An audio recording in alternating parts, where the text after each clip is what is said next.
Empuraan sensor ചെയ്യുന്നു, Phule sensor ചെയ്യാൻ ആവശ്യപ്പെടുന്നു, പല സിനിമകളും ബാൻഡ് ആവുന്നു. പക്ഷെ നിങ്ങൾ എപ്പോഴെങ്കിലും ആലോചിച്ചിട്ടുണ്ടോ എവിടെ നിന്നാണ് ഈ സെൻസർഷിപ്പ് തുടങ്ങിയതെന്ന്? Welcome to celluloid rankings. My name is Anand and today we are going to talk about the history of censorship in film. ഒരു സിനിമ സെൻസർ ചെയ്യാൻ പല കാരണങ്ങളുണ്ടാവും. Moral issues, conflict with the current society norms and also political pressure.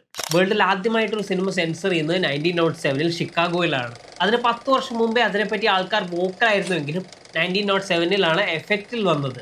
അന്ന് പറഞ്ഞിരുന്ന reason moral issues ആയിരുന്നു. ഇനി ഇന്ത്യയിലോട്ട് വരുമ്പോൾ 1920 ഇന്ത്യൻ സിനിമാറ്റോഗ്രാഫ് ആക്ട് പ്രകാരമാണ് പല സിറ്റീസിൽ സെപ്പറേറ്റ് സെൻസർ ബോർഡുകൾ സെറ്റപ്പ് ചെയ്യുന്നത്. ആൻഡ് ഇതെല്ലാം സിറ്റി പോലീസിന്റെ അണ്ടറിലായിരുന്നു. കുറച്ചും കൂടി മുന്നോട്ട് പോകുമ്പോൾ ഇന്ത്യക്ക് സ്വാതന്ത്ര്യം കിട്ടിയതിന് ശേഷം ഈ സെപ്പറേറ്റ് സെൻസർ ബോർഡുകളെല്ലാം കൂടി ഒന്നിച്ച് ബോംബെ ബോർഡ് ഓഫ് ഫിലിം സെൻസേഴ്സിന്റെ അണ്ടറിൽ വന്നു. ഫാസ്റ്റ് ഫോർവേഡ് ടു 1952 ഇത് സെൻട്രൽ ബോർഡ് ഓഫ് ഫിലിം സെൻസേഴ്സായി മാറുന്നു.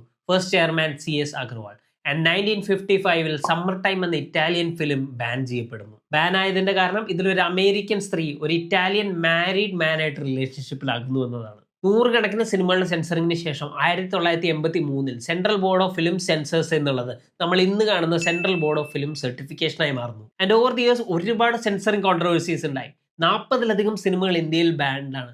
സെൻസറിങ് ആവശ്യമാണോ അല്ലയോ എന്നുള്ളൊരു ഡിസ്കഷൻസ് വരെ ഇപ്പോൾ വളരെ ആക്റ്റീവായി നടന്നുകൊണ്ടിരിക്കുകയാണ്. പക്ഷെ ഇതൊക്കെ കാണുമ്പോഴും പണ്ട് US സുപ്രീം കോടതി ജസ്റ്റിസ് പോട്ടർ സ്റ്റുവർട്ട് പറഞ്ഞ ലൈൻസ് ആണ് ഓർമ്മ വരുന്നത്. Censorship reflects A societies lack of confidence in it self. അതായത് സെൻസർഷിപ്പ് തുറന്നു കാണിക്കുന്നത് ഒരു സമൂഹത്തിന് അതിനോട് തന്നെയുള്ള ഒരു വിശ്വാസക്കുറവാണ്. എന്താണ് നിങ്ങളുടെ അഭിപ്രായം? സെൻസർഷിപ്പ് വേണോ വേണ്ടയോ? Tell us in the comments below, and as always follow Celluloid Rankings for more.